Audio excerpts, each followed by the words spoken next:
ناظرین آپ کے ساتھ میں موجود ہوں سہیلی کے سیٹ پر. تو ناظرین آج کا جو ہمارا ٹاپک ہے that is regarding how to raise compassionate boys. ناظرین ہوتا کیا ہے کہ آج کل ہم جس طرح سے ہمیں سننے میں آ رہا ہے کہ جو ڈی وی کے کیسز ہیں ڈومیسٹک وائلنس کے cases they are on a rampant increase. تو ہمیں یہ سمجھنے کی ضرورت ہے اب it's become very very important کہ اس کے ٹریگرز کیا ہیں, اس کی وجوہات کیا ہیں. تو ہم تینوں بہنیں جب آپس میں بیٹھی ایک دن, میرے ساتھ آج موجود ہے ہمارے سیٹ پر Selina Hanif and sister Amina Alba as well, تو ہم اس چیز کو آپس میں ڈسکس کر رہے تھے کہ جب ناظرین ہم یہ ٹاپک آپ کے سامنے لے کر آئیں تو آپ کے ساتھ نہ صرف ہم یہ وجوہات ڈسکس کریں کہ ڈومیسٹک وائلنس انکریز پہ کیوں ہے, بلکہ اس کی وجہ سے جو امپیکٹ فیملیز کے اوپر آتا ہے اسپیسیفکلی بچوں کے اوپر اور ہمارے میل جینڈر بوائز کے اوپر, کس طرح سے ہمارے بچے جو ہیں وہ ایموشنلی ٹربولنٹ ہو جاتے ہیں, ان کی جو اپنی ایموشنل نیڈز ہیں وہ فلفل نہیں ہو پاتی, وہاں پر ایک خلا رہ جاتا ہے, ایک وائڈ رہ جاتا ہے. اور پھر چونکہ اسپیسیفکلی ایسے بیک گراؤنڈ جس میں جو ہے وہ ڈومیسٹک وائلنس جو ہے وہ آلریڈی پریولنٹ ہے, تو کیا یہ صرف ایک ماں کا رول ہے کہ وہ اپنے آپ کو بھی بیٹھ کے پک اپ کرے, she is trying to find a ground, وہ اپنے آپ کو بھی ایموشنلی اسٹیبل رکھنے کی کوشش کری, and then in the same breath she has to be able to look up to trying to raise emotionally stable family as well. تو کیا یہ صرف عورت کا رول ہے, کام ہے, یا کہ پھر جو مرد ہے, جو والد ہے, اس کا بھی رول ہونا چاہیے اپنے بچوں کی اسٹیبل ایموشنل ویل بینگ میں اور ڈیولپمنٹ میں, اور جو اولڈر سبلنگز ہیں, بڑے بھائی ہیں, ان کا بھی اس کے اندر جو ہے وہ ایک امپورٹنٹ رول ہے. اب یہ تو امیجیٹ فیملی کے حوالے سے بات ہو گئی. پھر ہم ڈسکس کریں گے کہ کمیونٹی کا کیا رول ہے اس میں, ہمارے جنریشنز کو, چھوٹے بچوں کو ایموشنلی اسٹیبل ایکسپوجر دینے میں, اور پھر ہمارے انسٹیٹیوشنز کا کیا رول ہو سکتا ہے, فار دیٹ میٹر مساجد کا کیا رول ہے اس میں, کہ وہ کس قسم کے رول ماڈلز جو ہے وہ پروڈیوس کر کے بچوں کو دیتے ہیں کہ تاکہ بچے ان رول ماڈلز کو دیکھ کر بڑے ہوں اور انسپائر ہوں کہ جی ہم نے ایکس وائی زی کی طرح جو ہے وہ بننا ہے بڑے ہو کر. تو نہ صرف ہم پرابلمس کے حوالے سے ڈسکس کریں گے, اسٹریٹجیز کے حوالے سے ڈسکس کریں گے ناظرین, اور پھر انشاءاللہ ایک لائیو ڈیمو بھی ہم آپ کو دیں گے whilst using NLP as a technique. اور NLP کے اندر جو ہے وہ ہم اینکرز کو چین کریں گے, اور اس سے کیا مراد ہے ہماری, کہ ہم کوشش کر کے ایک انسان کو ایک ایسی ایموشنل اسٹیٹ میں سے باہر نکالیں گے جو کہ ایک ڈیزائر اسٹیٹ نہیں ہوتی کسی بھی انسان کے لیے. فار ایگزامپل ڈی موٹیویشن ہو گئی, یا پروکریسٹینیشن ہو گئی, یا ڈپریشن ہو گئی. تو اگر کوئی انسان اپنے آپ کو پروڈکٹیو نہیں فیل کرتا اور کسی ایسی اسٹیٹ میں ہے جو کہ اس کے لیے ایک ڈیزائرڈ اسٹیٹ نہیں اور اس کی منفی وہ کام کر رہی ہے, تو ہم کس طرح سے اس انسان کو اسٹیٹ میں سے نکال کے ایک بہت بہتر اسٹیٹ میں, موٹیویٹڈ اسٹیٹ میں, state of fulfilment, excitement, productivity, happiness میں ہم لے کے جا سکتے ہیں. اور یہ وہ ٹیکنیک ہے کہ جو کہ آپ اپنے بچوں کے ساتھ بھی استعمال کر سکتے ہیں, بڑوں کے ساتھ بھی استعمال کر سکتے ہیں, کیونکہ آپ کو پتہ ہے ظاہر ہے کہ بینگ ہیومن بینگز ہم سب جو ہے وہ emotionally at different times turbulent phases سے گزرتے ہیں. تو کس طرح سے ہم اس ٹیکنیک کو استعمال کرتے ہوئے ایک دوسرے کی مدد کر سکتے ہیں فیملی کے اندر, ٹو ہیلپ آور سیلوز get rid of the undesired state and bringing ourselves into a more motivated or desired state if you like. تو چلیے ناظرین انشاءاللہ let me just get straight into it, اور سسٹر سلینا اور سسٹر آمینہ کے ساتھ جو ہے وہ ہم اس موضوع کے حوالے سے further in-depth discussions کریں گے. السلام علیکم سسٹر سلینا and السلام علیکم sister Amina, and welcome on board one more time. It's always a pleasure of having you guys sit here, having candid conversations and just being able to go into the depth of the subject matter or the topic, if you like, that we're trying to create awareness around. So please excuse me my voice today. I've just had hot and cold water throughout the day, so pardon me for that. So sisters, you know that today's topic is regarding how to raise compassionate boys. Now, because Sister Amina, you don't speak Urdu, I would just give you a brief background of what I was talking to the audience about earlier on. That when is it basically just the role of a mother to be able to look after the emotional needs of the children, specifically boys, to be able to raise them compassionately? Or Selena, is it the role of the father as well, or the older siblings in the family? How does it work? How can we raise them when a mother already is going through a turbulent situation? How can she at the same time, be able to find her ground, lift herself back up, and then be able to, meet the emotional needs of the children as well? Because you see, if she doesn't do that, and what happens is, in retrospect, the whole entire infrastructure of the family just literally breaks down. the whole family gets into pieces, and then that woman is left to pick those pieces up. So in that kind of a situation, what would be the role of the father? What would be the role of the mothers? The brothers, and what would be the role of community at large? You know, the institutions like, for example, the masjid. So we're going to be discussing and covering all of that, inshallah. So what do you have to say about it?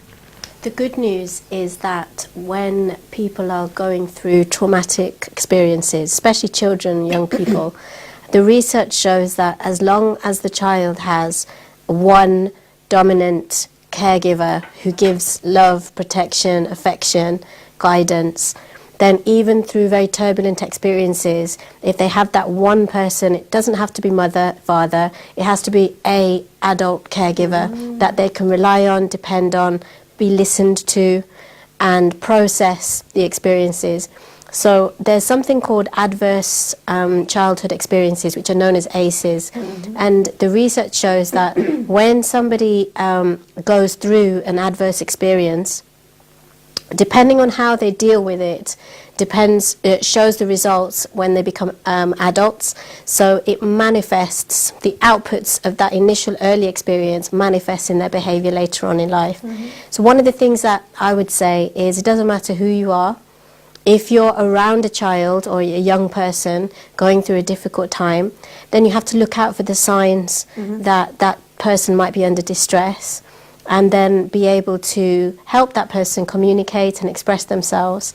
Because what we've learned is that much of the troubles that we have as adults is as a result of us having not resolved early childhood traumatic experiences. Yeah, absolutely, yeah. So it's about having someone around you in the community or in the family or in your circle of friends who you can talk to and express and resolve the experiences that you've been through.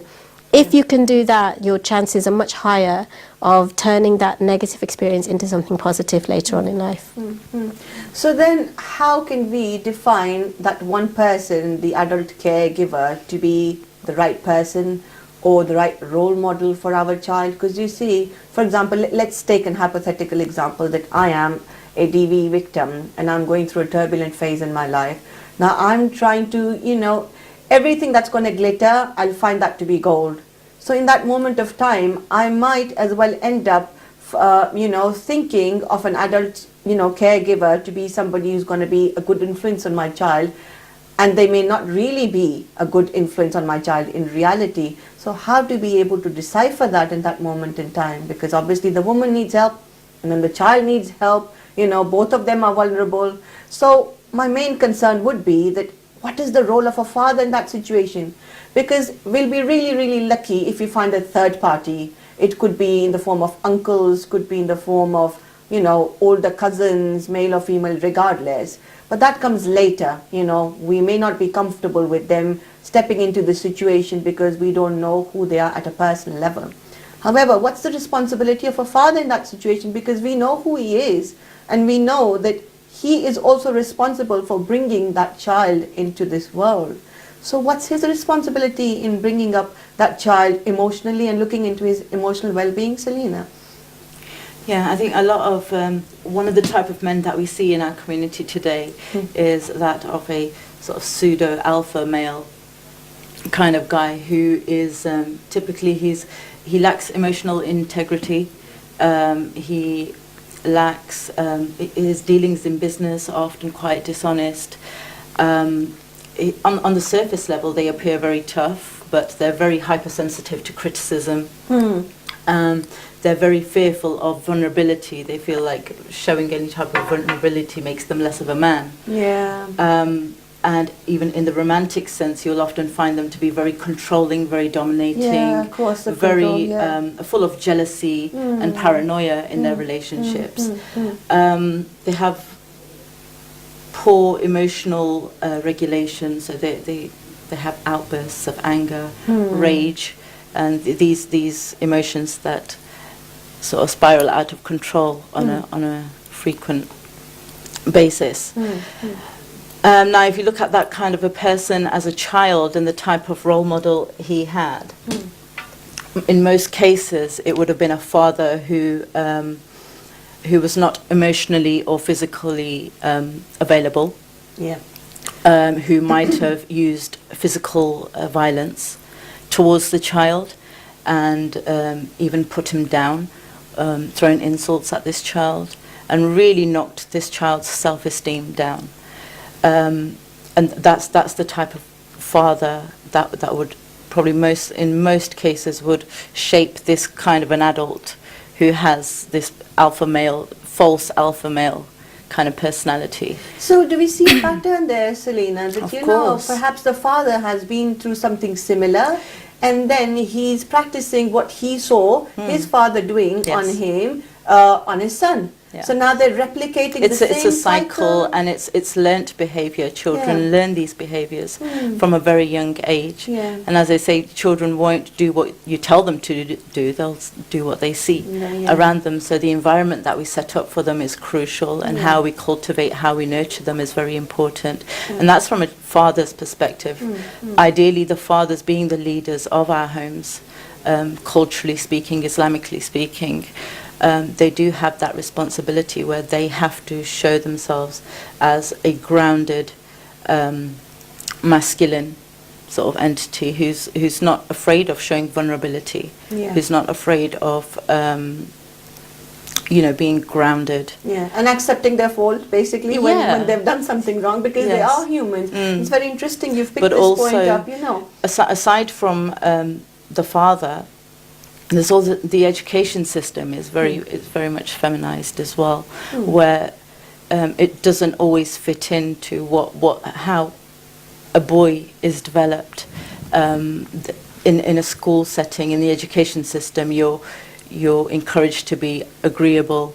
You're encouraged to be, agreeable and just. You have to conform, don't you, have to in education? Do as you're told. Boys generally don't develop like that.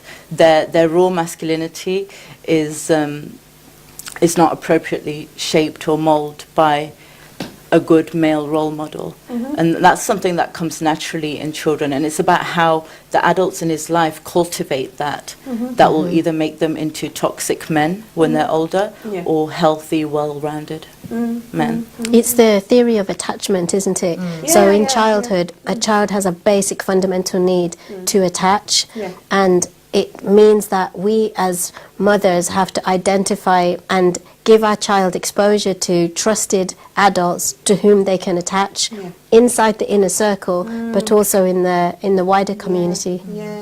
So then that leads me to think then there's a huge responsibility for the institutes, the likes of the masajids. What do you have to say about that then, Selena? It's very constricting for boys who this man, this alpha male kind of guy, cannot sit in a classroom for 40, 60 minutes focused, being spoon-fed information. They need physical stimulation. They need to be outdoor. They need to be climbing trees, fixing things. That's how they develop. That's when the brain releases serotonin for them, and that's how they develop emotionally. And if that kind of a character is then put into a setting which goes against their fitra, then they're not going to have a well-rounded sort of upbringing and nurturing that they need. They're going to be deprived of what they really need, and they're going to feel constrained. And so then in that situation, when there is already a big problem going on in the household, now the question is with both of you sisters, we took an example of a turbulent relationship in a family whereby the mother is suffering and the children are suffering at the same time. So just to be able to say that, okay, the father also has a responsibility of being a well-rounded role model. However, we know that because he isn't able to fulfill or be that right role model for the children, hence the reason the wife is suffering and hence the reason the children are suffering as well. So then where do we go from there? Should we just leave that to it and accept that, there is an ongoing problem and these children will become the product of that system? Should we just accept it and leave that to it? Or are there any mechanisms in place whereby we can use that and the sister can go and get herself healed and then the children can also be sent somewhere to be, healed. Yeah, definitely having a great positive role model in their life can change their life around, definitely. So what kind of strategies can the mother first use to heal herself so that she can heal the family? And then what kind of exposure should we give to the children so that they can be healed as well, and they can basically just live their life as a child, positively going forward? It is a communal responsibility, and I think the community as a whole needs to step up and be a bit more involved in children who come from broken homes, and even for the women who are healing. We need to, as a community, be a lot more supportive and available. We need services that are more involved. I'm hoping to organise an event which is very much focused on boys, where we can bring in professional males and they can give their time and share their journey, what obstacles they faced in their younger years and how they got to where they have. And no, the role model doesn't have to necessarily, like Amina's already said, does not have to be from the family or the father necessarily. Children will naturally, they'll be attracted to certain people, and they'll find their own role model. So it's up to us to put people in their path that are well-rounded, that are emotionally and physically, they have a good balance of healthy masculinity. And children will naturally, they'll gravitate towards such people, and they'll take them as their role models. And if we don't provide that, then they will find alternative role models where they might not be able to decide who is a good role model and who isn't. And that's why we see often, you see young teenage boys maybe who don't get that emotional connection at home will then go outside, like you mentioned earlier, and will find alternative company that will give them the time and attention and the reassurance that we have your back. Children want to belong. Even as adults, we as human beings, we want to belong somewhere. We want to belong in a group. And if there's a group out there that understands what we're going through and a group that we can relate to, then we will attach ourselves to them. That can be a drug ring, it could be getting into knife crimes, or it could be the more positive role models. It's a gamble. And it's hard to see that, as we're talking about the DVs on the increase, knife crime rate is going really high as well. It's really, really sad. So now that we've talked about a turbulent situation, say we were like a perfectly normal family, no DV involvement, no nothing whatsoever. In that case, what strategies would you like to share, Sister Amina, for any parent, mother and father, or any third party who's the caregiver, any specific strategy that you would like to share that they can use in order to raise boys, children at large, but specifically boys, into being more compassionate, and as they grow older, they become into more mature and responsible men, men who are able and willing to take ownership of the responsibilities that life has to throw at them, for that matter their relationships, their wife, their mother, other relationships, their children, and just be able to nourish a healthy community. And that's the key word, nourishment. So we say to our clients, you cannot pour from an empty cup. If you're a caregiver, you must fill your cup first. That's strategy number one. You have to take the time. Your busy schedule, you're tired. We know how it is, even in healthy, happy homes. We're very busy people, especially working mums. So my advice is, number one, take that time to self-love, because children pick up off that. And if that person is feeling good, refreshed, confident, and something happens, they can role model how to cope with negative things happen in life. That's normal. Our job is to demonstrate to a child, this is okay, this has happened, this is how I'm going to deal with it. And you can see that life carries on, and we all got over it, and we succeeded in the end. And that's what they learn. So I think number one is, do whatever you can to give yourself that freedom to express yourself, to decide what you want to do with your schedule for the week, to be creative with people around you. And then that will make you feel good, and when you feel good, that will be passed on to your children. So there, as we said earlier, their self-esteem will build and build and build. It's the building blocks of life. Yeah.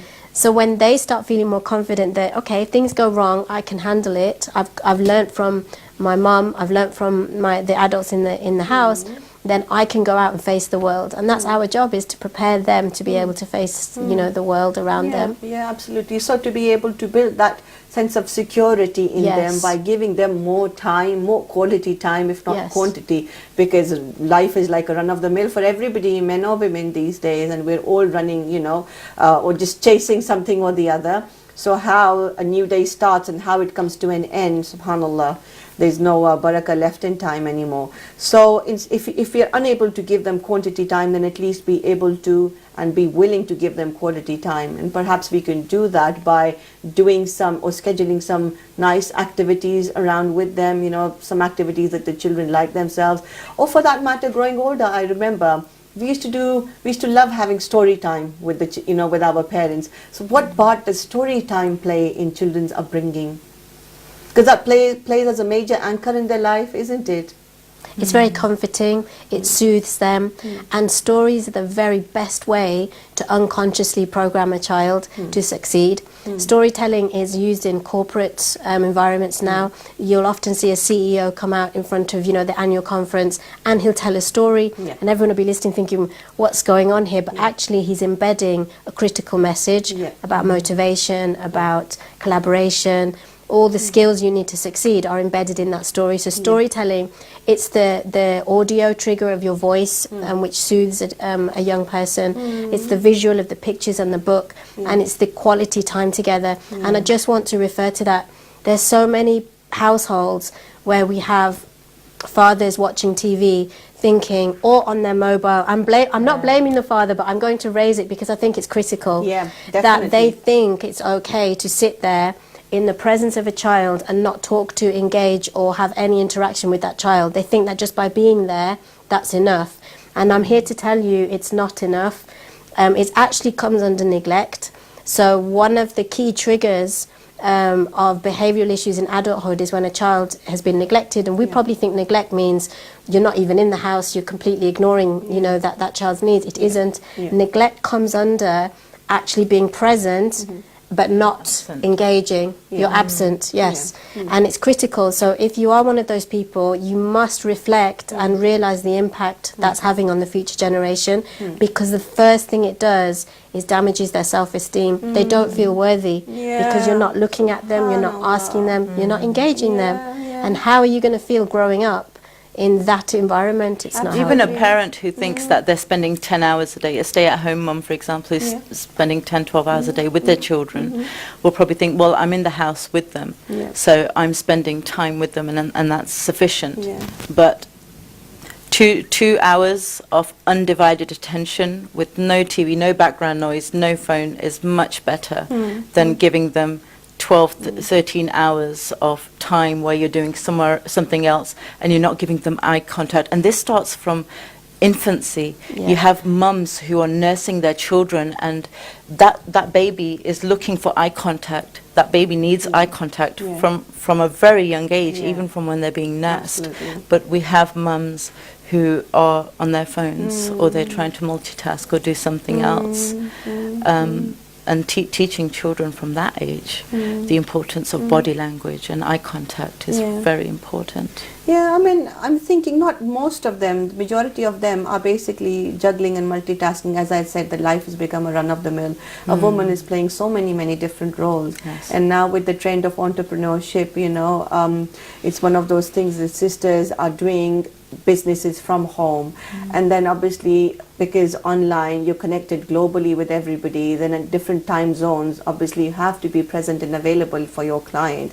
So just that little satisfaction that I am inside the house and my children are able to see me is enough for them. So it becomes a bit of a task at hand for them to be 100% with their children most of the times. For them, that little comfort that we are in the confinement of our house with our children around us, probably they'll grow older looking at that and they'll get acquainted with it, they'll become familiar, they'll come around the idea that, well, at least our mum was with us, we were able to see her, we were able to, have a bit of a laugh together, we were able to eat together. Mummy was just there, we saw her all the time.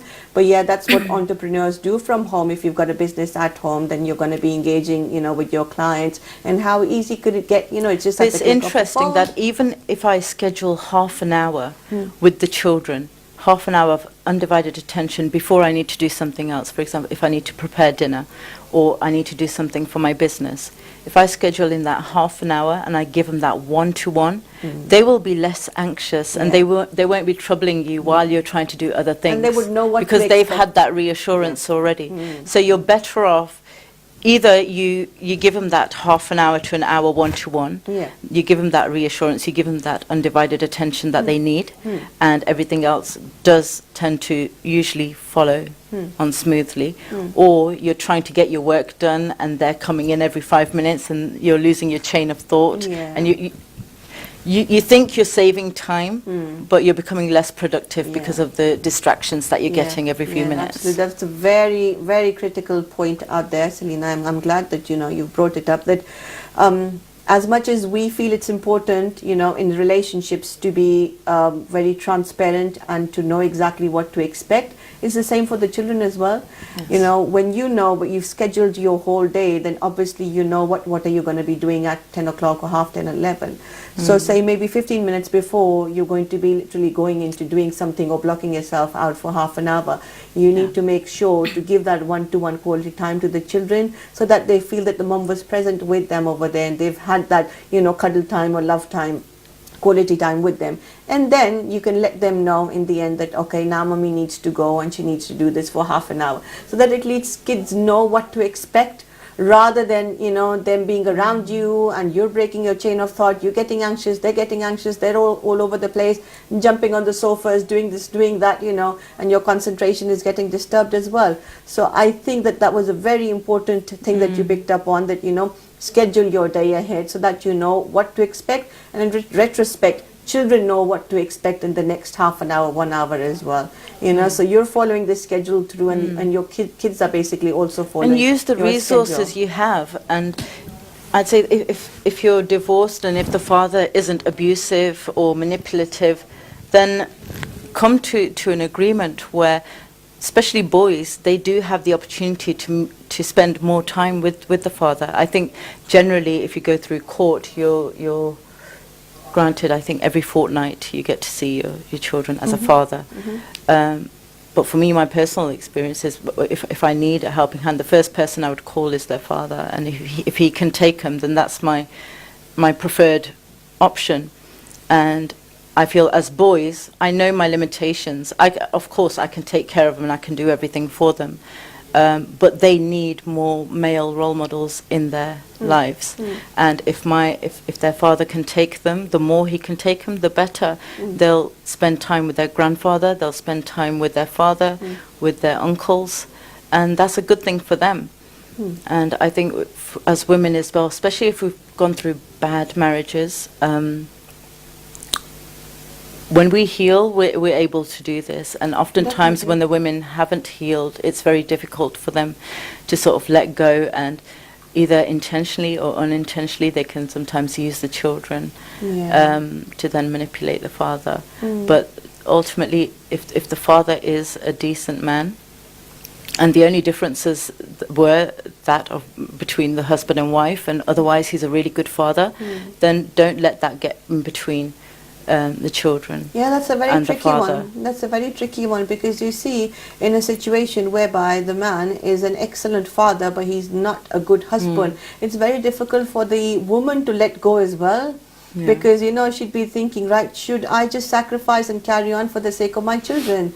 Because he's bad to me, yes, but he's a great father. So should I take that element of security away from my children by moving, away from their or by having to move them away or separate them from their father. So that's a very difficult choice as well. I've seen many a times, and specifically for that reason, women think that no, we're not going to become selfish just because we're unable to get what we want from a relationship. We're going to, separate our kids from the father. And basically for that reason, they continue being in a turbulent, abusive relationship for years upon years. And they just get accustomed and used to it, and that's how their life goes. I've seen this a lot with clients who I work with who have used that exact reason, I'm staying for the sake of my children. And I think it's really important to look at the impact of staying in an abusive relationship when you have children observing. They're like sponges, as we know, and what they see, they do. So you can tell them, this is how we do things. But if someone in the house is doing it abusively or in a different way, the child is going to absorb the action and what they see more than your advice. The impact of what they see is far greater in the long term than what we tell them. So the impact of staying and the long-term impact comes under your adverse childhood experiences and can really cause damage in later life. I think a lot of mothers are thinking that they need to stay because of security. But actually, when your parents are arguing, especially when there's a dominant one who's abusive, it creates fear in the young person. And fear creates anxiety, which in the long term has all kinds of health implications. So staying because, or for the sake of the children, I would argue it might be, in some cases, more appropriate to leave because of the children. So then how can we consider that father to be a good father when he's not himself emotionally resilient and he can't take care of the emotional needs of the children, and he's, misbehaving with their mother in front of them, and he's giving her a tough time? So then how can we consider that man to be a good father if he's unable to fulfill their emotional needs, A way to assess is to look at values. So what we value is where we spend our time and resources. If we value something, we spend our time and resources on that thing. So most parents would say, if I asked you, what do you value in life? 99% are going to say their children, quite high up the list. But then when you actually look at where they spend their time and where they spend their resources, it's not with the children. So the values are not translating into action. And for all of us, we need to look at how we can create actions that reinforce the genuine value that we place upon our children in the next generation. And that comes with the family, and then, as we said earlier, with the community, the wider community, the masjids. I see a lot of masjids where people are able to go and pray, but there is not a facility for the community. You know how originally masjids were built for the community? That's not there. It is in the big ones, obviously we know, but it's not in the other ones. And I think there should be an initiative. Masjids receive a lot of money for the creation of the building, for the maintenance. And I'm just suggesting that there needs to be more proactive action taken to put those resources into community building activities, like you said earlier on. Maybe have a little creche on the side for the children, some activities whereby, the children are accompanying their parents or their mothers, for single mothers, and then the mothers can, pray in peace, and children can be in their own comfort whilst in the environment of the masjid. So then they're absorbing that environment, the learnings, the teachings, unconsciously they're hearing the adhan, they're hearing somebody reading the Quran. That just becomes a part and parcel of their personality growing up. So that is also one, key message out there for, our viewers who are watching, that please make sure that whenever, you're donating towards the masajids, make sure to go and speak with the head of the departments or the management, if you like, and, try and reinforce the message that please, on the side, just be able to create a little safe space for the children whereby they have anything and everything that can justify their emotional needs, some toys out there, somebody to look after them, and so that they can be busy, they can be playing, they feel happy, they look forward to come to the masajids and partake in the activities at a conscious level as well as an unconscious level. And that's going to be great contribution of the masajids in developing healthier communities and more compassionate children, and specifically boys, if you like. That's been a very interesting conversation, we've had so far. I remember in fact, Sister Amina, you've got one son, and Selena, you've got 4 boys, and I've got 4 boys as well. In terms of your boys, the age bracket is almost similar, with maybe 1 to 2 years age difference. Yeah. And with myself, the age bracket is huge, with my oldest one being 21 and my youngest one being just 15 months old. MashaAllah. So yeah, what I've noticed is, because obviously I come from a DV background and I've suffered for 12 long years, it's very interesting to see that the children who come from a domestic violence background, they grow older blaming their parents, and they don't see who was more at fault, who was less at fault. In their internal representation of their parents, they were both wrong. And when it comes to mothers specifically, their expectations from their mothers is even more that, okay, whatever dad did, he did it, he was a man, but you should have stuck up, for us, and you should have stayed in that abusive relationship for however long, that it would just go. So hence the reason, because they're expecting more from the mother, they're blaming the mother more as well.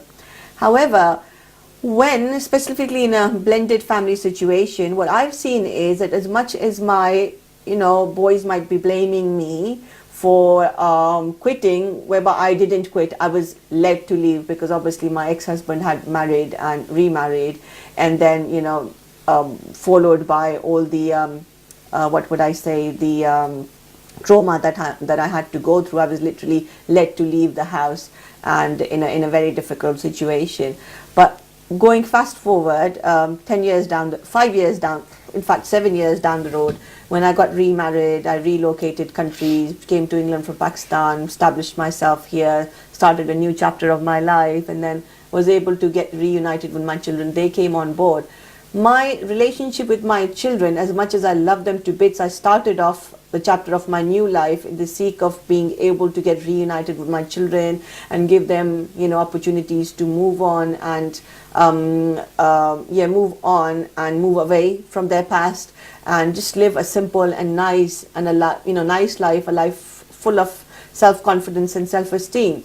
I'm not sure how successful I've been able to do that. However, as I was mentioning about the expectation level, I still believe that, yes, they know Mum tried to have them on board and we are here now with her. However, that doesn't change their internal representation of the expectations of me as a mother. But as much as they may love me, as much as they may, despise me, their relationship with the younger siblings is very, very strong.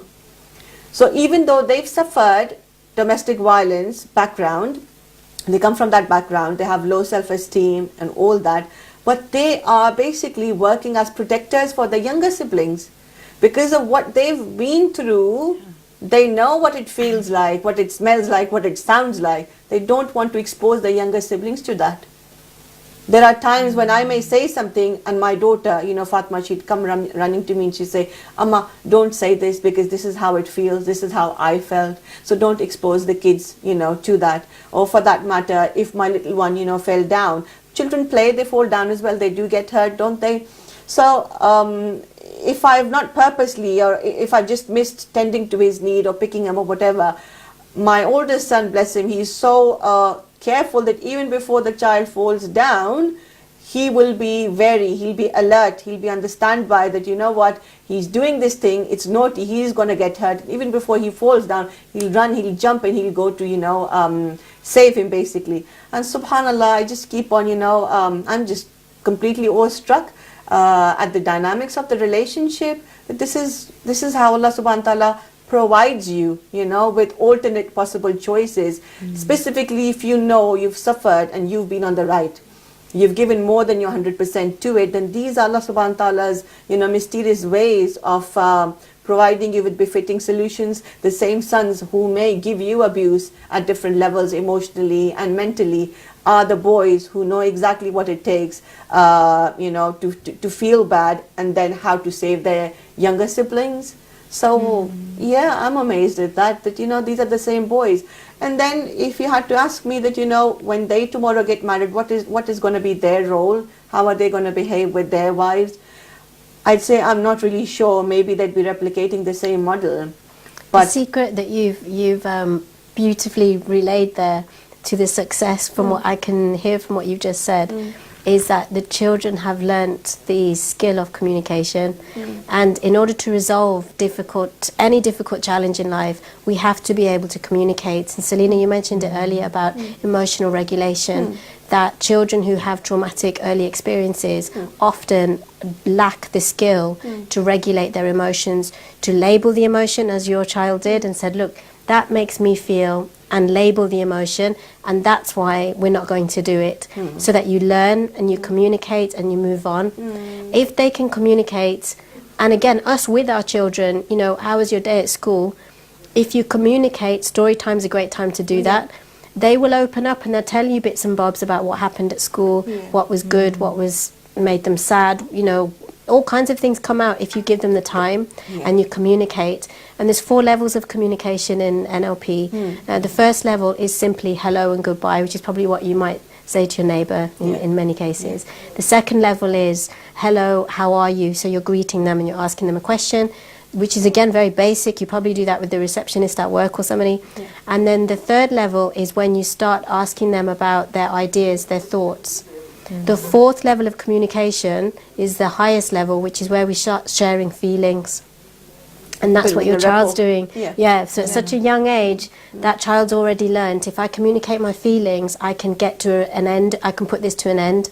And that works. So that's really exciting to think that. And we can see a live example here that we, alhamdulillah, are pretty much in rapport and in sync with each other. Look at our body postures, look at our demeanor, you know, look at the observation that we have for each other and the respect, the element of rapport there, that we're waiting it out, you know, for one person to finish off before the other person starts speaking. And most of the times I can feel that the rapport is so brilliant that we can probably even mind read what's going to come next. And I'm thinking in my mind, oh yeah, you're too predictable. There she goes again. But yeah, alhamdulillah, just on the lighter note, these are the benefits of, you know, being in harmony or in a good rapport relationship with your children, your family, your siblings, any relationship for that matter, your friends. It helps give you a boost, it helps you lift up, it helps, in fact, there's mutual benefit, you know, in it. But yeah, thank you so much, Sister Selena and Amina, for being on the show today. I just want to say about your son and how he is towards your younger children. I think within that there must be some sort of healing for him as well. By being a certain way towards his younger siblings, he is healing the inner child within him and what he experienced as a child that young. So yeah, because it's very interesting you picked that up as well, because I could see tears in his eyes, which obviously he hid. Now culturally, in our culture specifically, men don't cry, they're not allowed to cry. So even though he was all teary, he was trying to hide his tears and he was really good at it. So he did that. But yeah, you're right. So he's basically, you know, healing himself, that little child in him, by doing that. And I was amazed to see that, okay, on one side, you're my son, you do mentally, emotionally abuse me, I have to deal with this now after your dad, but inshallah, I'm praying you'll be fine, you'll find your ground, it's okay, it's just a matter of time. But hey, you've got your younger sibling there who's also my child, you're perfectly fine with him, you don't blame him for being in this world for nothing, you're thick with him. But yeah, I think that's the reason why, because I was discussing it with my husband as well, and he said that, look, every child has their own personality, they bring their own naseeb, you know, in this world, they share their own kind of relationship with their older siblings, they may get along with one, they may not even get along with another. And in my kind of a family dynamics where there's blended families coming together, my children from the first marriage are not so close to each other as opposed to my older kids with my younger children. So that's also very, very beautiful to see. And I think one main reason for that could be, Selena, as you rightly mentioned, that my older children are basically healing through their younger siblings. So yeah, that was a very interesting point to highlight. But yeah, thank you so much for your input, both of you sisters, and it's always a pleasure of having you on board. I'm sure नाज़रीन कि आपने जो है वो बहुत benefit लिया होगा हमारे आज की गुफ्तगू से. इंशाअल्लाह हमेशा की तरह आज भी आपसे दरख्वास्त करूंगी कि प्लीज़ कॉल इन किया करें या हमें मैसेजेस टेक्स्ट मैसेज जो है वो ड्रॉप इन कर दिया करें अगर आप चाहते हैं कि किसी स्पेसिफिक किसी बिलखुसूस टॉपिक के हवाले से आगाही हम दें आपको या कोई गेस्ट स्पीकर हम ऐसा लेकर आएँ जिससे हम बातचीत करें क्रिएट करें अवेयरनेस ऐसे मौजू के हवाले से जो कि हमारे कल्चर में या तो टेबू होते हैं उनके हवाले से बात की नहीं जाती या उनको छुपाया जाता है या कोई भी मसले मसाइल जिसके हवाले से आपको तंगदस्ती हो रही हो और कोई हल ना मिले please feel free to reach out to us and let us know what your problems are so that we are able to bring people on board who are definitely going to be able to share some tips and strategies, some golden nuggets with you so that it helps you whilst you're sitting in the comfort of your own house enjoying a nice cup of tea and coffee. Sisters like Sister Amina, Sister Selena, inshallah you'll see them more often on my program because I've become great fan of their work now, subhanallah, and the fact that the rapport that we share with each other, alhamdulillah, it's amazing, and you people would have definitely noticed that. And we've also shared the reason why this is coming across to us naturally is because alhamdulillah we feel that we're in sync with each other, we're on the same page, and we have the same motive, same purpose in life, inshallah, which is to be able to add value back to the community. So on that note, jazakallah khair for being with us, for watching us. Please reach out to us via text message or by calling in and let us know if you want us to specifically cover any topic in the future, inshallah. Till then, take good care. Allah Hafiz. Allah Hafiz.